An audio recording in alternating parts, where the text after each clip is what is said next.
Od malih nogu uče nas da ljubav dolazi kada smo dovoljno dobri, da moramo igrati igre, da se ne smijemo javiti prebrzo, da moramo biti nedostupni, da bismo bili poželjni.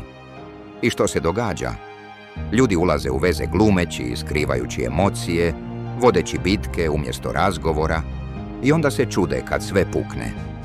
Rekli su ti da se ne smiješ biti previše zainteresiran jer ćeš djelovati očajno, da moraš čekati 3 dana da se javiš, da moraš biti ljubomoran jer to znači da ti je stalo.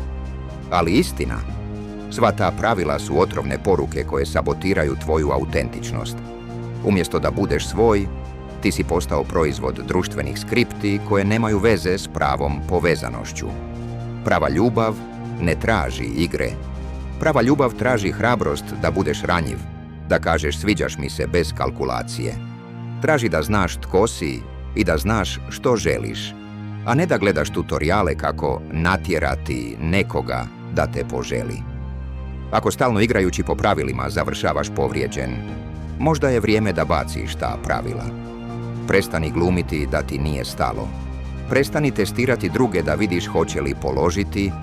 Umjesto toga budi iskren. Postavi granice. Prihvati da ti netko ne odgovara i kreni dalje, bez drame.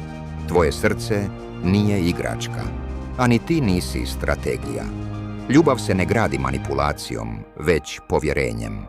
Kad shvatiš da je tvoja vrijednost neupitna i neovisna o tuđem ponašanju, prestat ćeš tražiti ljubav koja te iscrpljuje. Jer istinska ljubav ne zahtijeva da igraš igru, zahtijeva da budeš stvaran.